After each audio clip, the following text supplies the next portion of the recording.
2013 తర్వాత నేను cinema field యుద్ధం లాస్ట్ సినిమా చేసి ఇక సినిమా ఫీల్డ్లో నేను యాక్చువల్గా అంటే ఫీల్డ్ నుంచి కాదు కానీ రిటైర్మెంట్గా సినిమాలు చేయకూడదు అనేది డిసైడ్ అయ్యి మీ అందరు ప్రెస్ ముందే చెప్పి నేను రియల్ ఎస్టేట్ ఓన్లీ నా థియేటర్ కన్స్ట్రక్షన్స్ షాపింగ్ కాంప్లెక్స్లో అవి నేను మొత్తం వైజాగ్ నాకు ఉన్న దాంట్లో నేను వ్యాపారం చేసుకుంటూ వెళ్తున్నాను. ఆర్థిక లావాదేవీలు అనేది ప్రతి ఒక్కరికి ఉంటాయి, ఉండవలసింది వ్యాపారం చేసేవాడు ప్రతి ఒక్కరికి ఇవ్వాల్సింది ఉంటుంది, తీసుకోవాల్సింది ఉంటుంది, ఇవన్నీ ఉంటాయి. ఇది ముఖ్యంగా నయం కోసం నేను ప్రెస్ మీట్ పెట్టాల్సిన అవసరం ఈరోజు రావాల్సిన అవసరం ఎందుకు వచ్చిందంటే బతుకునేటప్పుడు పెట్టలేకపోయారు, చనిపోయేటప్పుడు ఎందుకు పెట్టారు అంటే నయం ఒక్కడే చనిపోయాడు. నయం దగ్గర ఉన్న మనుషులు, నయం దగ్గర ఉన్న యాక్షన్ టీము, నయం దగ్గర ఉన్న బ్యాచ్, నయం దగ్గర ఉన్న సైన్యం చనిపోరు కూడా. అంటే దానికి ఆ రోజు పెట్టలేదు, ఈరోజు పెట్టారు అంటే రెండు కారణాలు ఉన్నాయి.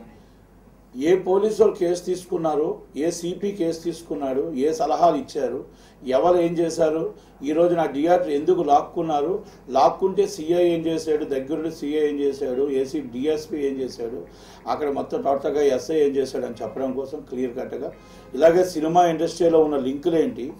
చాలా పాపులర్ వ్యక్తి, మీరు సిఐ దగ్గర ఎందుకు ఆగిపోవాల్సి వచ్చింది? టోటల్ అంతా అయిన తర్వాత ఒక్కసారి మళ్ళీ నేను టోటల్గా ఈరోజు సినిమా ఇండస్ట్రీలో కూడా ఎందుకు లింకులు ఉన్నాయి, ఆ లింకులతో సైతం మొత్తం పేర్లు కూడా చూస్తున్నా, టీవీలో చూస్తున్నాయి. ఈ మధ్యన చిన్న సినిమా కింద నుంచి పైకి వచ్చారు, 8.5 కోట్ల రూపాయలు తీసుకున్నారన్నారు. అది మీకు తెలిసిన నిజం కాదు అనేది నాకు తెలిసిన నిజం నేను చెప్తా. అన్నీ కూడా వివరంగా చెప్పడానికే మీ దగ్గరికి వచ్చా. తర్వాత నేను అన్నీ చెప్పిన తర్వాత మీరు ఏ క్వశ్చన్ అడిగినా ఆ క్వశ్చన్ సమాధానం చెప్తా. ఫస్ట్ హాఫ్ నెలన్నర క్రితం 1.5 month జస్ట్ ఇంకా ఒక 25 days or 30 days చనిపోతున్నప్పటికీ నాకు కిడ్నాప్ నన్ను చేయాలనేది ఆటోమేటిక్గా ఒక డ్రామా జరిగింది. అది కిడ్నాప్ చేస్తున్నారు అంటప్పటికి నేను ఆ రోజు నాకు ఒక ఇన్ఫర్మేషన్ వచ్చింది. ఇప్పుడు ప్రెసిడెంట్ 2 సార్లు కాంగ్రెస్ ఎమ్మెల్యే, ప్రెసిడెంట్ టీఆర్ఎస్లో ఉన్నాడు, నా మిత్రుడు. నాకు అక్కడ జరిగిన సిచ్యువేషను ఇమీడియట్గా ఇలా జరుగుతుంది, నీది ఏదో ఆర్థిక లావాదేవీలు వస్తే పలానా దగ్గరికి నయం దగ్గరికి వచ్చింది, ఆ మనుషులు నేను కిడ్నాప్ చేయడానికి కాగితాలు రాయించుకోవడానికి వాటికి వెళ్తున్నారు అనే దానికి నాకు ఇన్ఫర్మేషన్ తెలిసిన తర్వాత నేను అలర్ట్ అయిన తర్వాత అంతకుముందు ఎందుకు జరిగింది ఏంటి అంటే వైజాగ్లో నాది ఒక సైట్ ఉండేది.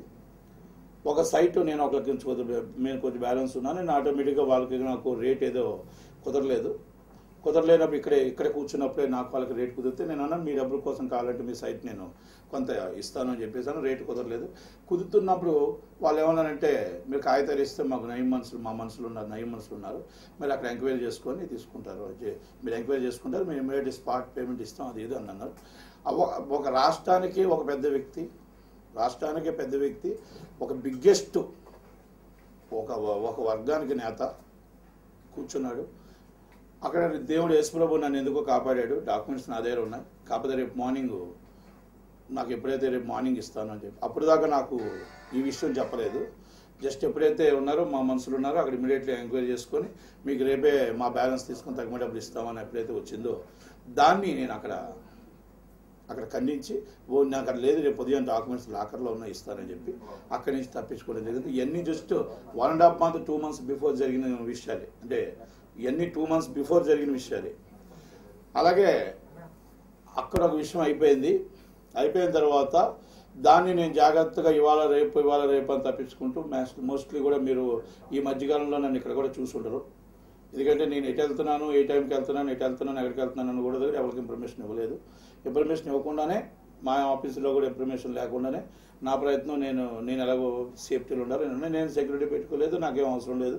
నేను కూడా సిద్ధంగానే ఉంటాను ఇప్పుడు కూడా. కాకపోతే ఏంటంటే నేను ఆశ్చర్యకర విషయం ఏంటంటే వైజాగ్ సిపి దగ్గరికి వెళ్ళాను. అప్పుడు ఒక 3 months జస్ట్ అప్పుడు సిపి అమిత్ కార్కి సార్ ఈ విధంగా జరుగుతుంది, మరి ఈ విధంగా జరుగుతున్నప్పుడు నేను ఎవరికి ఇమ్మంటారు, ఏంటంటే నేను ఏమీ తీసుకోలేను, ఇది సివిల్ డిస్ప్యూట్. సార్ వెపన్ పెడితే కూడా సివిల్ డిస్ప్యూట్ అని అడిగా.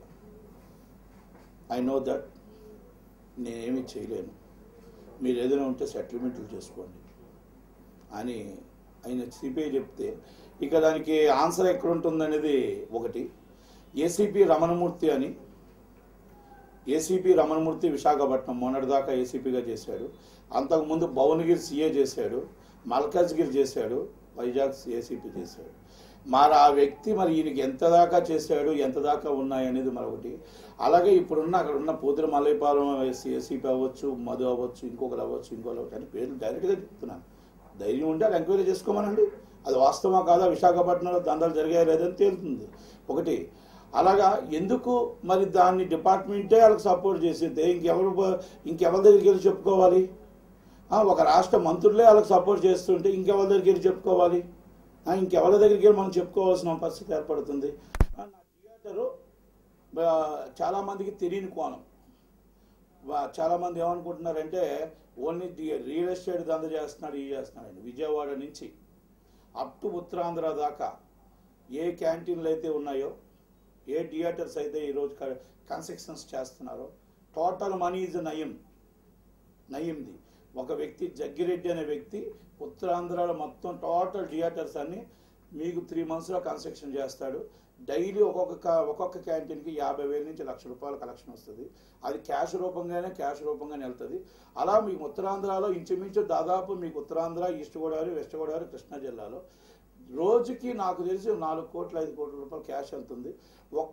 ఒక్కటి కూడా మీకు బ్యాంక్ ట్రాన్సాక్షన్ జరిగిందా? జగ్గిరెడ్డి అనే పేరు మీరు కావాలంటే ఎవరి క్యాంటీన్లు పీలా గోవింద్ అని ఎమ్మెల్యే వాళ్ళ థియేటర్స్ మరి 3.5 కోట్లు పెట్టి మరి ఏ వైట్ మనీ తీసుకొచ్చి క్యాష్ రూపంలో చేశాడు. అనకాపల్లిలో ఈరోజు 5 థియేటర్లు చేశాడు. మరి ఆయన తిరిగే స్విఫ్ట్ కారులో ₹1 జోబులో ఉండదు, కానీ పర్ డే 5 crores మరి మెయింటైన్ చేస్తాడు.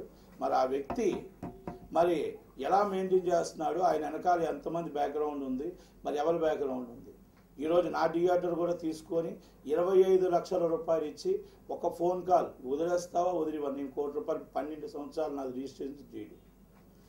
నా థియేటర్ తీసుకొని బయటికి పోలీసులతో నెట్టాను.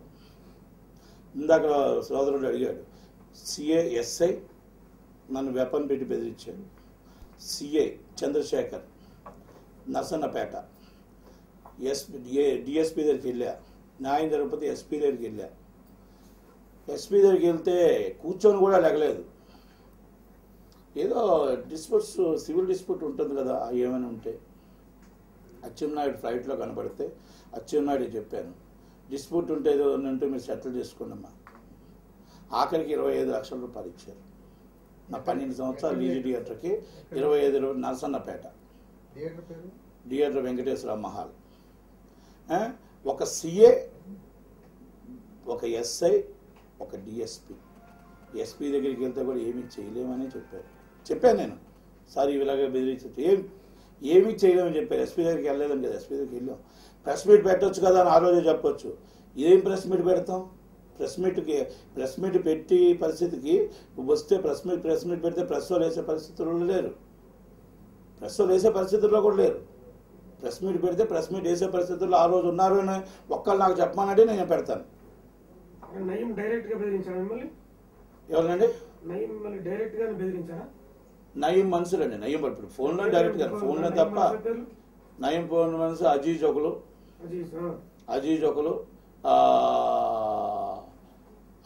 ఒకరు, అంజిరెడ్డి,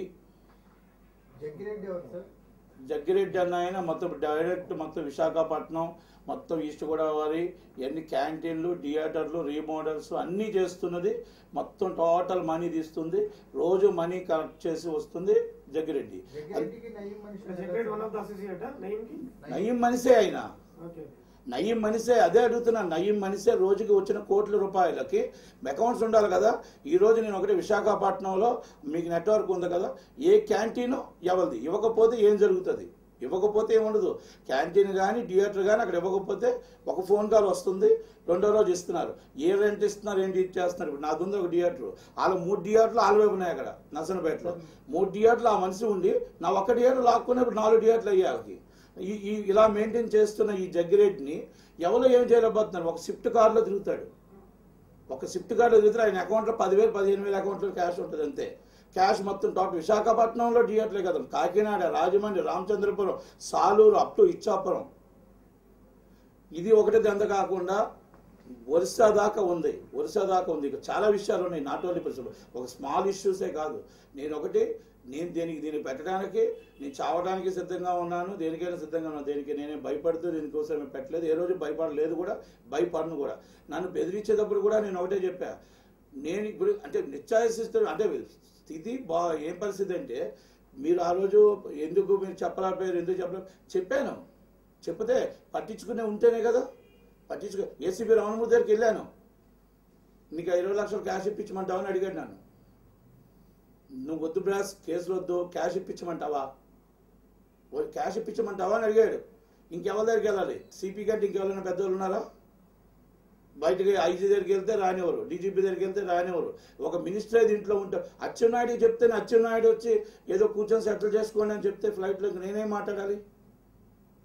ఇంకా దానికి అంతకన్నా ఇక వేరే విషయాలు ఏం లేవు కదా. ఇవన్నీ విషయాలు మొత్తం క్షుణ్ణంగా మొత్తం టోటల్గా నేనేమంటానంటే, ఈ సిబిఐ విచారణ జరిపించారు. 1, ఈరోజు నేను ఇప్పుడు కూడా చెప్తున్నాను, మా ఇంటికాడ మా మిలిటరీ స్థావరం, మిలిటరీ ఏరియాలో పోలీస్ స్టేషన్కి 100 గజాల దూరంలో church back side Kanaka Reddy MLA guest house ఆ రోజు 0 దాకా వాడుకుంటున్నారు. ప్రెజెంట్ ఇప్పుడు కూడా 40 మెంబర్స్ ఈ రోజు కూడా అక్కడే ఉన్నారు. మరి ఎందుకు ఈరోజు కనబడట్లేదు ఎవరికి? స్టిల్ ఈ రోజు కూడా అక్కడే ఉన్నారు. వాళ్ళ మనసులు అక్కడే ఉన్నారు, వాళ్ళ దందలు అక్కడే నడుస్తున్నాయి. మరి ఇప్పుడు మీరు ఇన్ని టీవీల్లో ఇన్ని చూపిస్తున్నారు కదా, మరి ఈ రోజు ఎందుకు? మరి ఒక ఎమ్మెల్యే గెస్ట్ హౌస్ ఇవ్వచ్చా? ఇచ్చాడా, కొన్నాడా, లాక్కున్నాడా అనేది కూడా కోణంలో చూసుకోవాలి. నేను పేరు చెప్పాను, అది తప్పు అయితే నన్ను అడగండి, నా మీద కేసు పెట్టండి. నేను తప్పు అయితే నా మీద కేసు పెట్టండి, రెడీ నేను. ఈ రోజు కూడా అక్కడ జరుగుతుంటే ఎందుకు పట్టించుకోవట్లేదు? ఇంకొకటి, ఉగ్రవాద కోణం ఉందంటే అక్కడ important is military area, is cantonment area.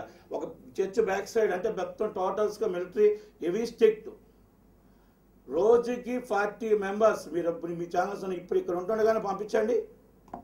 With వెపన్స్తో అక్కడ ఉంటుండగా, విత్ వెపన్స్తో ఫైట్ చేస్తుండగా పోలీసులకు ఎవరికి ఏమీ కనబడట్లేదు. పిక్ పాకెట్ గారు చిన్న చిన్న కనబడుతున్నారు.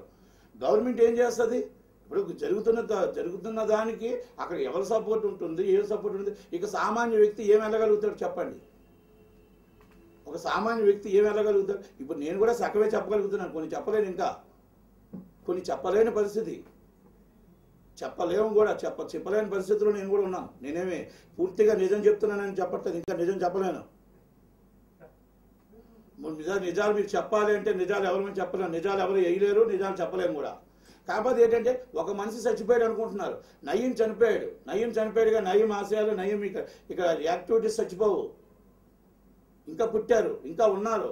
మరి వాళ్ళందరినీ తెలంగాణ గవర్నమెంట్ అయితే మంచి పని చేసింది, కేసీఆర్ గారికి ధన్యవాదాలు. కానీ ఏంటంటే అందరినీ కూడా చేయాలి. సిట్ ఇన్వెస్టిగేషన్లో నేనైతే సిన్సియర్గా నమ్ముతున్నాను, చాలా బాగా చేస్తున్నారని అనుకుంటున్నాను, అందుకే ముందుకు వచ్చాను. కాకపోతే ఏంటంటే సిబిఐ విచారణ జరిపిస్తే ఇది not only Andhra Pradesh and Telangana. మరి తెలంగాణ ఆంధ్ర చీఫ్ మినిస్టర్ ఎందుకు పట్టించుకోవట్లేదండి? ఆంధ్ర చీఫ్ మినిస్టర్ దీని స్టేట్మెంట్ కూడా ఇవ్వలేదు. ఇప్పుడు మరి మీరు సిట్ని మళ్ళీ మీరు ఒకసారి కలిసి వాళ్ళకి మొత్తం వివరంగా మొత్తం టోటల్గా ఇప్పుడు, ఎందుకంటే మీ దగ్గర అందాక జస్ట్ ఏంటంటే ఇప్పుడు నా సేఫ్టీ కోసం నేను మీకు ప్రెస్ మీట్ పెట్టాను. ఎస్, నా సేఫ్టీ కోసం నేను ప్రెస్ మీట్ పెట్టాను, అంతకన్నా నేనేం కాదు. ఎందుకంటే ఇప్పుడు బయటకు వస్తున్నా, సిటీకి నేను మొత్తం నా దగ్గర ఏమేమి ఉన్నాయో నేను ఇచ్చేటప్పుడు నేను పేర్లు చెప్పాను కదా. ఈ తప్పు అయితే నా మీద మీరు ఏదో యాక్షన్ అయినా తీసుకోవచ్చు. నయీం ఎన్కౌంటర్ అయ్యాడు సార్. నయీం వెనక సైన్యం ఎంతమంది ఉన్నారు? నయీం సైన్యాన్ని పట్టుకోవడానికి స్ట్రిక్ట్ పట్టుకుంటేనట్టయితే ఈరోజు కనుక ఇప్పుడు ఒక గెస్ట్ హౌస్ లో ఈ రోజుకి 40 మెంబర్స్ ఉన్నారు కదా. ఈ రోజు మరి ఎందుకు పట్టుకోలేకపోతున్నారు మరి తెలియదా? అంటే మాకంటే చాలా ఇన్ఫర్మేషన్లు ఉంటాయి. అన్ని అక్కడికి వస్తాను. ఇది అయిపోతే ఈ సినిమా కోణంకి వస్తాను. ఇప్పుడు ఇది నాది అయిపోయిన తర్వాత ఇప్పుడు సినిమా కోణంకి వస్తారు కుమార్. నాదైపోతే ఇప్పుడు సినిమా కోణంలో ఎవరెవరు ఉన్నారు, అసలు ఏం జరిగిందనేది కూడా మీకు చెప్తాను. ఇప్పుడు నేనేమి టోటల్గా సినిమా కోణంలో కూడా నేనేమి మీకు చెప్పకుండా ఉన్నాను. మొత్తం టోటల్గా దీంట్లో involvement not only small peoples is big peoples. మీకేమంటానంటే ఒక సాధారణ వ్యక్తులు జరుగుతున్న ఒక సాధారణంగా చాలామంది రియల్ ఎస్టేట్ అనుకుంటున్నారు.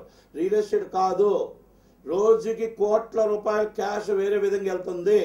దాన్ని కమర్షియల్ ట్యాక్స్ కానీ, సేల్ ట్యాక్స్ కానీ, సర్వీస్ ట్యాక్స్ కానీ, పోలీస్ డిపార్ట్మెంట్ కానీ క్యాష్ రూపంగా వెళ్తున్నప్పుడు ఎందుకు పట్టుకుంచుకోలేకపోతున్నారు? ఎందుకు పట్టించుకోలే? ఈరోజు నేను ఒకటి అడుగుతున్నా, ఒక్క సంవత్సరం మీరు మొత్తం ఉత్తరాంధ్ర విజయవాడ దాకా థియేటర్ క్యాంటీన్లో ఒక క్యాష్ రూపంగా ఏ రూపంగా ఎంత వచ్చిందనేది ఒక్కసారి తీయమనండి, పబ్లిక్గా మీ ప్రెస్ ముందు తీయమనండి. సేల్ ట్యాక్స్ వాళ్ళు కానీ, కమర్షియల్ ట్యాక్స్ వాళ్ళు కానీ, పోలీసు వాళ్ళు కానీ. ఇప్పుడు క్యాంటీన్ అనేది మనకు తెలుసు మినిమం 50,000 నుంచి 2.5 లక్షలు అమ్ముతుంది పర్ డే పెద్ద సినిమాలు అయితే. Least 50,000 rupees. మరి దానికి ట్యాక్స్ ఉంటుంది, మరి బ్యాంక్ నుంచి అమౌంట్ ఉంటుంది, సమ్ మెటీరియల్ కొనడానికి వాటికి ఉంటాయి కదా. మరి క్యాష్ రూపంగా వెళ్ళడానికి అయితే రైట్ అయితే లేదు కదా. మరి క్యాష్ వెళ్తుంది, ఎక్కడికి వెళ్తుంది క్యాష్? అంటే ఒక్క థియేటర్, ఒక వ్యక్తి ఇన్ని థియేటర్లు క్యాంటీన్ ఎలా మెయింటైన్ చేస్తున్నాడు? మరి పీలా గోవింద్ ఎమ్మెల్యే, ఆయన థియేటర్ లెవెల్కి ఇచ్చాడు. మరి గణబాబు ఉన్నాడు అక్కడ ఎమ్మెల్యే, ఆయన థియేటర్ లెవెల్కి ఇచ్చాడు. అంటే గత్యంతరం లేని పరిస్థితుల్లోనే ఇచ్చారు. ఎవరును వాళ్ళు కావాలని ఇవ్వలేదు.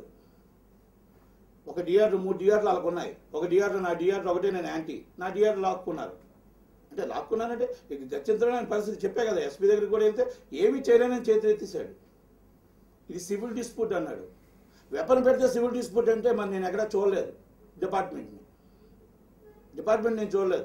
ఈరోజు నేను ఒకటే అడుగుతున్నాను ఆంధ్ర గవర్నమెంట్ని, చంద్రబాబు నాయుడు గారు నోరు ఎందుకు మెదపట్లేదు? మాట్లాడారు కదా. ఈరోజు మీరు ఉమ్మడి రాష్ట్రం ఉండేటప్పుడు ఈరోజు ఎన్ని ఎన్కౌంటర్లు జరిగాయి, ఎంతమంది చనిపోయారు.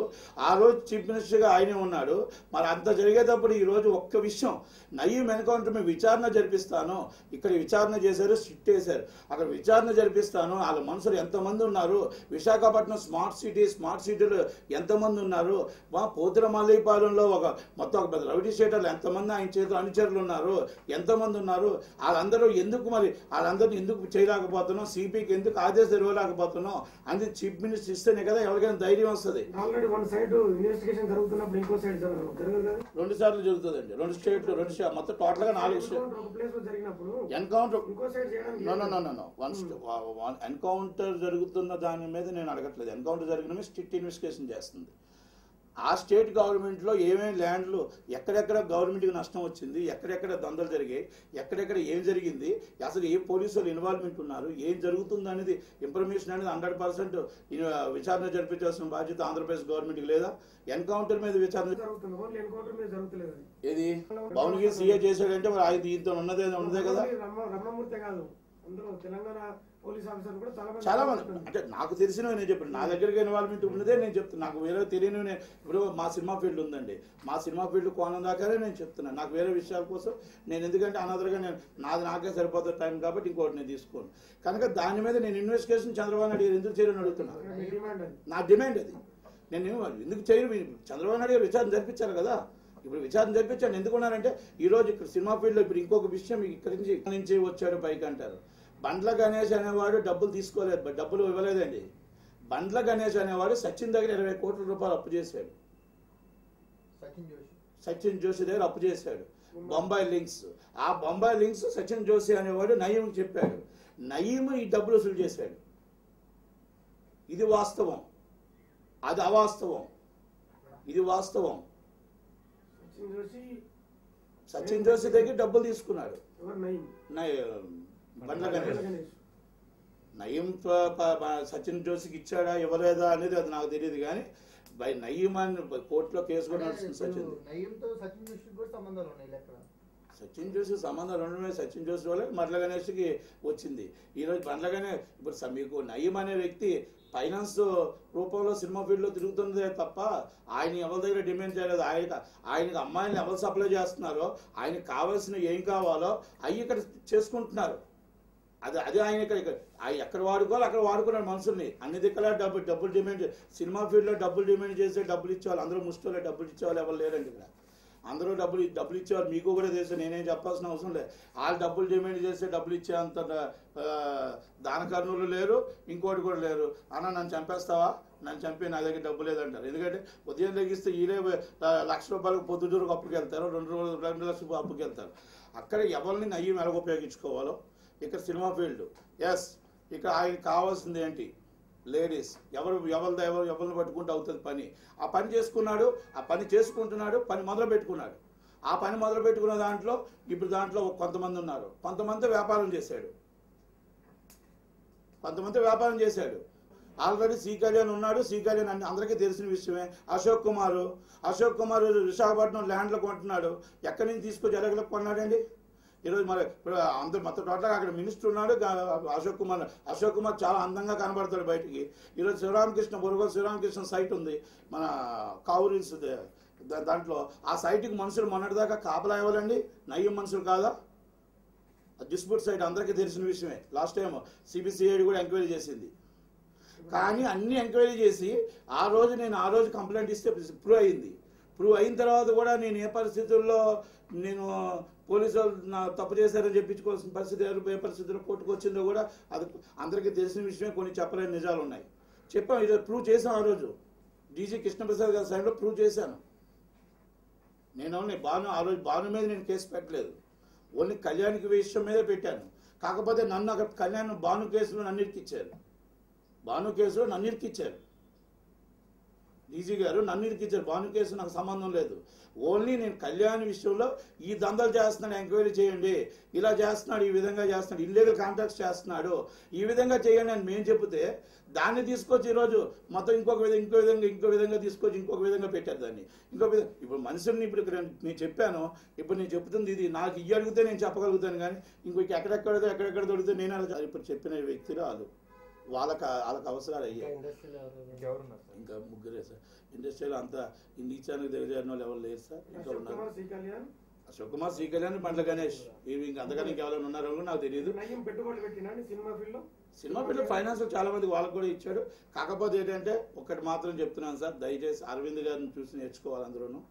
అరవింద్ గారు ఈ రోజు కూడా white to white amount, check to check amount ఇస్తాడు. హీరోలు కూడా దయచేసి మాకు వైట్ వద్దు బ్లాక్ కావాలని అడిగి ఈరోజు ఇబ్బంది పెట్టి పాత నిర్మాతలకి వాళ్ళ సినిమా డేట్స్ ఇవ్వకుండా కొత్త వాళ్ళకి వచ్చేసి డేట్లు ఇవ్వడం, క్యాష్ అంటే ఇలాంటి నయ్యంలో పడతారండి. అదే వైట్ అని వస్తే బ్యాంక్ నుంచి వెళ్తుంటుంది కాబట్టి ట్రాన్సాక్షన్ నడుస్తుంది. అది నేనేమంటున్నానంటే దాన్ని అరికట్టాలి అంటే ప్రతి ఒక్కరు కూడా దీని కోణంలో చేయాలి, చేసుకుని రావాలి. ఇప్పుడు సినిమా ఫీల్డ్లో నాకేం ఎవరికి అక్షరం లేదు, నాకేమీ ఎవరితో గొడవలు ఏం లేవు.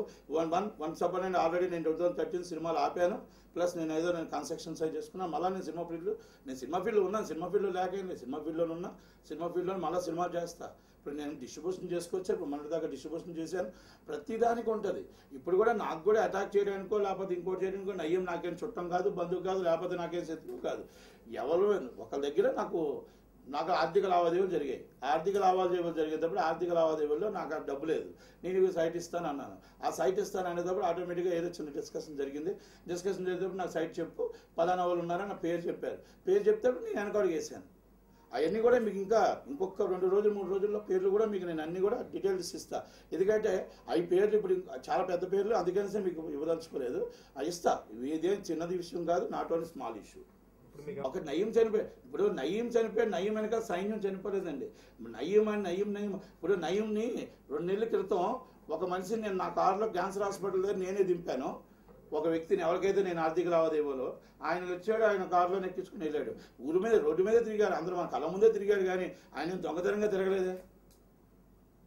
దొంగతనంగా తిరిగా అజ్ఞాతంలో ఉన్నారని ఎవరు అనుకున్నారు? చనిపోయిన దాకా అజ్ఞాతంతో తిరగలేదు. నాట్ ఓన్లీ సిటీ ఇక్కడిక్కడే తిరిగాడు. కానీ కొంతమంది అంటున్నారు కదా అజ్ఞాతంలో ఉన్నాడని. ఒక మాట నేను ధైర్యంగా చెప్పగలుగుతాను, ఏదైనా ముఖమే చెప్పగలుగుతాను కాబట్టి చెప్తున్నాను. చాలామంది చెప్పలేరని ఇందాకలే చెప్పాను కదా, చెప్పలేరు, చెప్పుకోలేరు. కొంతమంది ఛానల్స్ సీఈఓలకు కూడా ప్రాబ్లం ఉంది, వాళ్ళు చెప్పుకోలేరు. నేను ఈరోజేమీ ఇదే చెప్పట్లేదు. ఇంకోటి పబ్లిసిటీ కోసం నేను ప్రెస్ ముందుకు రాలేదు. పబ్లిసిటీ కోసం ప్రెస్ ముందుకు వస్తే 2.5 సంవత్సరాల నుంచి నన్ను ఎవ్వరు పిలిచినా కూడా నేను రాలేదనేది మీ అందరికీ తెలుసు. నేను రాను, నాకు వద్దు బాస్ ఏమనుకోకండి ప్లీజ్, నేను వేరే బిజినెస్లో బిజీగా ఉన్నానని చెప్పాను. 2.5 సంవత్సరాల నుంచి ఒక్క లైవ్కి కానీ ఒక్క న్యూస్ కానీ ఇవ్వాలి. అది కూడా కపాలి విషయంలో అందరికీ అన్యాయం జరుగుతుందని ఫోనింగ్ మాత్రమే ఇచ్చాను. అది కూడా టీవీ9కి. నాకు టీవీ9 అడిగితే ఫోనింగ్ మాత్రమే ఇచ్చాను. ఎందుకంటే హెచ్ఎంటీవీకి వస్తాయి, హెచ్ఎంటీవీకి లైవ్కి వచ్చాను. అది కూడా ఇంకా ప్రభాన్ అడిగితే కంపల్సరీ. ఎందుకంటే 99% నేను అన్నింటికి దూరంగా ఉంటానికి కారణాలు ఏంటంటే నాకు మంచి కంటే చెడు ఎక్కువ జరుగుతుంది. ఈరోజు నాకు మంచి కంటే చెడు ఎక్కువ జరుగుతుంది. ఇప్పుడు నేను మీకు ఇప్పుడు ఇది ఇక్కడ రావడానికి కూడా కారణం ఏంటంటే ఇక ఓపిక పట్టాను. ఇప్పుడు కూడా రాకపోతే ఇది ఇక్కడ అంతం అవుతుంది. ఓకే, నాకు థ్రెడ్ అనేది కన్ఫర్మ్ ఉంటుంది. దాన్ని నేనేం పెద్దగా థ్రెడ్ అనేది ఈ రోజైనా ఉంటుంది, రేపైనా ఉంటుంది. దానికోసం నేను ఆలోచించట్లేదు. ఇప్పుడు ఒక నయీం చనిపోయాడు, మొత్తం గోల ఎదిరిపోయింది అనుకుంటున్నారు. తప్పు తప్పు తప్పు తప్పు. ఈ రోజుకి కూడా చెప్తున్నాను, ఇప్పుడు కూడా 600 మంది సైన్యం ఉన్నారు. విశాఖపట్నంలో 200 మంది ఉన్నారు. ఇప్పుడున్న సిపి చాలా వెరీ వెరీ స్ట్రిక్ట్. కానీ ఆయనకి తెలియకుండానే పోలీస్ స్టేషన్లో పోస్టులు వేశారు. దీంట్లో ఉన్నవాళ్ళు కూడా, స్టేషన్ హౌస్ ఆఫీసర్స్ని కూడా, ఇప్పుడున్న వాళ్ళని కూడా. అంటే ఆయనకి ఇప్పుడు ఆయన కొత్తగా వచ్చాడు సిపి, తెలియదు కదా కొంత. ఇప్పుడు కొంత ఎవరైనా చెప్తేనే కదా, నేనైనా మీరైనా చెప్తేనే కదా తెలిసేది. ప్రతి రియల్ ఎస్టేట్కి నయీంతో సంబంధాలు ప్రతి రియల్ ఎస్టేట్లో కూడా. ఈరోజు ఆయనే చెప్పాడు ఏబిఎన్లో, నేనేం చెప్పాల్సిన అవసరం లేదు. ఆయనే చెప్పాడు నయీం. ఇప్పుడు ఏబిఎన్లో విత్ ఆర్కేలో ఆయనే చెప్పాడు, నాకు మొత్తం టోటల్గా నేను చాలా కొన్నాను కదా, చాలా సైట్స్ మొత్తం టోటల్గా ఉన్నాయి కదా, ఆ సైట్స్లో మొత్తం టోటల్గా ఎవరెవరికి ఏమేమి ఉన్నా, ఏం జరుగుతుంది అనేది ఎంక్వైరీ చేయమనండి, స్ట్రిక్ట్గా ఎంక్వైరీ చేయమనండి తెలంగాణ గవర్నమెంట్ని చేసిన తర్వాత అది ఏ విధంగా లాక్కున్నారు, ఏ విధంగా చేశారని తెలుస్తుంది. ఎవరు సార్ ఒక్కరోజు రాత్రి కోటేశ్వర్లు అయిపోయారు. అలాగే నేను రాత్రి నా 13వ సంవత్సరం ఏట నేను సినిమా ఫీల్డ్కి వచ్చాను. ఈరోజు ఆఫీస్ బాయ్ నుంచి స్టేజ్కి వచ్చానంటే ఈరోజు కూడా మీకు ఐటీఆర్ మీ ముందే పడేస్తాను. ప్రతి ప్రాపర్టీ కూడా నా ఐటీఆర్లో నాది ఉంది, ప్రతి ఒక్క విషయం కూడా ఉంది. అదే కదా సార్ నేను చెప్పాను మీకు క్లియర్గా, అదే చెప్పాను మీకు. మొత్తం ప్రతి సైట్లోనే లింక్ ఉందని చెప్పాను, ప్రతి సైట్లోనే లింక్ ఉందని చెప్పాను. ఫైనాన్స్ రూపంగా లింక్ ఉందని చెప్తున్నా, ఫైనాన్స్ రూపంగా లింక్ ఉందని చెప్పి అశోక్ కుమార్కి ఫైనాన్స్ రూపంగా లింక్ ఉందని చెప్తున్నా. విశాఖపట్నంలో ఇప్పుడు కొన్న ల్యాండ్లు ఏమది కొన్నైనా కొన్ని ల్యాండ్ ప్రతి కొన్న ల్యాండ్కి కూడా లింక్ ఉందని చెప్తున్నా. ఇప్పుడు నేను ఇంకా కోణం ఇంకొక ఇద్దరు కోణాలు 3 కోణాలు ఇంకా చెప్పట్లేదు. నేను స్ట్రిక్ట్ మొత్తం టోటల్గా చెప్పిన తర్వాత మళ్ళీ నేను మీకు ఆటోమేటిక్గా బయటకు వచ్చేస్తుంది. అది అశోక్ కుమార్ గారు పెద్ద ఫ్యామిలీ నుంచి వచ్చిన వ్యక్తి కదా, అతనికి ఇట్లాంటి అవసరం ఉందంటారా? ఎవరికండి? అశోక్ కుమార్ గారు పెద్ద ఫ్యామిలీ నుంచి వచ్చిన వ్యక్తి అని మీరు అంటున్నారు కదా. ఎలాగ విశాఖపట్నంలో ఈరోజు వేల కోట్ల రూపాయలు పవర్ ప్లాంట్లు ఎలా ఉన్నాయి, మీకు నర్సనపేట ఇష్యూ ఎలాగొచ్చింది అనేది ఒకటే విషయం చెప్తా. నయీం అక్కడ ఎందుకు ఎంటర్ అయ్యాడు, అచ్చెన్నాయుడు ఎందుకు ఎంటర్ అయ్యాడు అనేది. అక్కడ ఒక పవర్ ప్లాంట్ వస్తుంది, మీకు ఐడియా ఉందో లేదో. పవర్ ప్లాంట్లో దాంట్లో ఆయన ఇన్వాల్వ్మెంట్ ఉందా లేదా అనేది ఒక్కసారి అర్థం చేసుకోండి నయీంది. అంటే ఇంకా నేను చెప్పాలనేది చెప్పే సమయం వచ్చేది చెప్తాను. అంటే అక్కడ పవర్ ప్లాంట్ ఉన్నది నయీం. నర్సనపేట అనేది స్మాల్ సెంటర్, కానీ కొన్ని కోట్లు 100 కోట్లు టర్న్ ఓవర్ అవుతుంది అక్కడికి నయీం గ్యాంగ్ ఎందుకు వెళ్ళింది? పవర్ ప్లాంట్కి నయీం గ్యాంగ్ ఎందుకు వెళ్ళింది? పోలీసు వాళ్ళు నిశ్చంతగా ఎందుకున్నారు? అచ్చెన్నాయుడు గారు ఆ పవర్ ప్లాంట్ మీద ఏమీ సమాధానం చెప్పలేకపోయాడు, ఏ ప్రెస్ మీట్ ఇవ్వలేకపోయాడు. ఎందుకు ఇవ్వలేకపోయారండి? దీనిలో తెలుగుదేశం నాయకులు కూడా ఇన్వాల్వ్ అయి ఉన్నారని మీరు చెప్పేది సార్. నేను నిశ్చితగా పేర్లే చెప్పాను కదా సార్. నాట్ ఓన్లీ తెలుగుదేశం, అందరూ తెలుగుదేశం నాయకుల మీద నేను చెప్పట్లేదు కదా. నేను చంద్రబాబు నాయుడు ఇది నేను చెప్పింది నిజమా కాదా? పవర్ ప్లాంట్ అక్కడ గొడవ జరుగుతుంది, సైట్లు జరుగుతున్నాయి, ఏం జరుగుతున్నాయి, నిజమా కాదా అనేది ఎంక్వైరీ చేసుకోమని. నేను ఇంకొకరు నేను ఇప్పుడు కాంగ్రెసా, నేను ఏ పార్టీలో లేను, నేను ఏ పార్టీకి సంబంధం లేదు. బస్ అది నాకు ఇంకో పార్టీ శత్రువు కాదు. నేను చంద్రబాబు నాయుడు గారిని ఏమంటున్నానంటే తెలంగాణ గవర్నమెంట్ ఎలా స్ట్రిక్ట్ చేసిందో ఒక విచారణ జరిపించమనండి. మొత్తం టోటల్ అందరి మీద నిజాలు తేలుతాయి. నిజాలు తేలిన తర్వాత న్యాయం జరుగుతుంది. బాధితులైన భయంతో బయటకు వస్తారు. ఆంధ్రాలో కూడా, ఆంధ్రాలో రావట్లేదండి, ఆంధ్రప్రదేశ్లో రావట్లేదు బయటికి, ఎందుకంటే న్యాయం లేదు అక్కడ.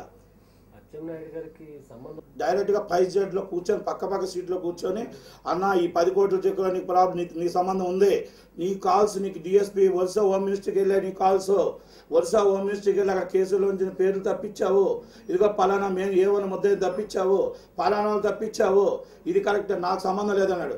నువ్వు కరెక్ట్గా చూసుకో అన్న, వరుస ఎస్పీకి వెళ్ళింది, నువ్వు షార్ట్ షీట్లు చూసుకో, అన్నీ చూసుకో, నీకు ఒడియాలో రాసింది ఇంగ్లీష్లో నేను అన్ని టైప్ చేయించాను, నీ చేతికి ఇస్తాను. నువ్వు వరుస హోమ్ మినిస్టర్ చేసిన కాల్స్ కానీ మా ఎస్పీ అక్కడ వరుస ఎస్పీ చేసిన కాల్స్ ఎందుకు చేయాల్సి వస్తుందండి? ఆ ఊళ్ళో ఉన్న మనుషులు ఉన్నారు కాబట్టి. మరి ఇవన్నీ ఎంక్వైరీ చేయమంటున్నా. ఇది నేను అబద్ధం చెప్పాను కదా. ఇప్పుడు సంతోష్ భీమండి అని ఎంక్వైరీ చేస్తున్నాడు. ఒక సీఎని అక్కడ ట్రాన్స్ఫర్ చేశారు. గారబందా పోలీస్ స్టేషన్లో case register FIR is registered FIR. నేనేం దాన్ని దాపారకం చెప్పట్లేదు, నేనేం దొంగతనంగా చెప్పట్లేదు. బండ్ల గణేష్ అనే వ్యక్తికి ఓన్లీ సచిన్తో ఆల్రెడీ పేమెంట్ లింక్స్ ఉన్నాయి సార్. మాతో టోటల్గా అజీజ్ భాయ్ కానీ వాళ్ళకి కానీ అజీజ్ భాయ్ ద్వారా పేమెంట్లు వెళ్ళి వాళ్ళకి అన్ని లింక్స్ ఉన్నాయి. అది బండ్ల గణేష్ ఆ రోజు సినిమా తీసుకున్నారు.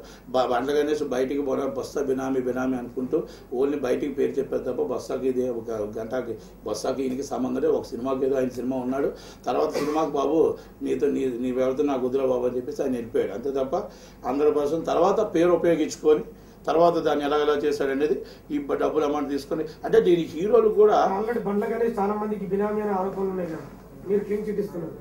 నేను క్లీన్ చిట్ ఇవ్వట్లేదు. మీకు క్లీన్ చిట్ నేను ఇవ్వట్లేదు. బినామీ అనేది ఆరోపణలు, బినామీ అనేది కరెక్ట్ కాదు. దాన్ని ఏ విధంగా మొత్తం టోటల్గా ఇప్పుడు నెంబర్ 2 దాంతో డబ్బును వైట్ ఎలా చేశారనేది నేను చెప్తున్నాను. నెంబర్ 2 దాంతో ఎలా వైట్ ఎలా చేశారని చెప్తున్నాను. నేనేం బినామీ మీ క్లీన్ చిట్ ఇవ్వట్లేదు. అంటే సినిమాలో నేనే హీరో చేశా 2000లో. ఆయన క్యాపబిలిటీ ఏంటో ఆయన కోసం ఏంటో తెలియదా, నా క్యాపబిలిటీ మీ అందరికీ తెలియదా? మరి నేను ఆఫీస్లో ఇప్పుడు ఇది 5 సంవత్సరాలు బట్టి నా సొంత బిల్డింగ్, ఇది నా సొంత బిల్డింగ్లోనే ఉంటున్నాను, నా సొంత ఇంట్లో అలవాలో ఉంటున్నాను కదా. నేను ఎక్కడికైతే ఇప్పుడు నేను పెరుగుతూ కూడా ఎక్కడికి వెళ్ళినా సరే నా సొంత ఇల్లు అక్కడ బీచ్ రోడ్లో నా హౌస్ ఇక్కడే ఉంటున్నాను కదా. ఇంకెక్కడికైతే నేనైతే ఇల్లు లేదు 10 సార్లు మారలేదు కదా, అందరికీ తెలుసు. కానీ ఎవరు చెప్పలేరు, నేను చెప్పాను. అదే తేడా. నేను చెప్తాను కాబట్టి అందరికీ దూరం అవుతాను. నాకు కొంతమంది డేట్స్ ఎవరు, అంతే తేడా. అంతకని ఈ రోజుకి నేను ఒకటే క్లియర్గా చెప్తాను. దయచేసి నేను చెప్పేది ఏంటంటే మీరు వైట్ మనీ వ్యాపారం చేయండి. వైట్ మనీతో ఎవరైతే నిజాయితీగా ఉన్నారో వాళ్ళతో వ్యాపారం చేయండి. కానీ బ్లాక్ మనీ అడగడం వల్ల ఇలాంటి నయ్యంలో కానీ ఇంకొకరు మొన్నటిదాకా బాను అన్నారు, మొన్నటిదాకా సూర్ అన్నారు, ఇప్పుడు నయ్యం అంటున్నారు. లింక్స్ సినిమా ఫీల్డ్లో లేకుండా ఎక్కడ ఉండండి. సినిమా ఫీల్డ్లో పెద్దదానికి పెద్ద లింక్ ఉంటుంది. ఇప్పుడు నయ్యం వెళ్ళిపోయాడని చెప్పేసి మీరు ఇంకొకరు రావాలనుకోవద్దండి, ఇంకొకరు వస్తారు. నయ్యం వచ్చి చంద్రబాబు నాయుడు గవర్నమెంట్లోనే కదా నయ్యం వచ్చింది చంద్రబాబు నాయుడు గవర్నమెంట్లోనే కదా, వేరే గవర్నమెంట్ ఏం కాదు కదా. చంద్రబాబు నాయుడు గవర్నమెంట్లో వచ్చేటప్పుడు ఆ టీడీపీ వాళ్ళ మీద ఉన్నప్పుడు ఆయన విచారణ జరిపించమని అడుగుతున్నాం మేము. ఆయన ఇప్పుడు ఈరోజు ఎవరో చేశారు ఆ రోజు మొత్తం టోటల్గా ఎన్కౌంటర్లు ఏం జరిగాయి, ఎలా జరిగింది, ఎందుకు జరిగింది, ఇవన్నీ స్ట్రిక్ట్ ఇక్కడ చేస్తుంది అంటున్నారు. ఇప్పుడు నేను చెప్తున్నాను కదా, అక్కడ కూడా ఒక విచారణ జరిపి 2 రాష్ట్రాలు అయ్యాయి కదా, ఒక విచారణ జరిపించమన్నట్టు సీరియస్గా. సార్ ఇక్కడిది అక్కడికి వెళ్తుంది అంటే మీకు సపోర్ట్ జరుగుతుందా? మీరు చెప్పండి నాకు ఒక మాట. జరుగుతుంది అని మీరు అంటే నాకు ఓకే, నేను యాక్సెప్ట్ చేస్తాను. అంతే కదా, జరుగుతుంది అంటే అది కూడా సార్ విచారణ జరిపించడంలో తప్పేమైనా ఉందా? ఇప్పుడు విచారణ జరిపించడం తప్పు ఉంది. ఈ అవాస్తవాలు అనుకోండి, ప్రెస్ మీట్ పెట్టమనండి. అదే ఫస్ట్ చెప్పా, సెన్సేషనల్ నట్కుమార్కి అవసరం లేదు. దీనివల్ల నాకు నష్టమే జరుగుతుంది తప్ప లాభం జరగదు.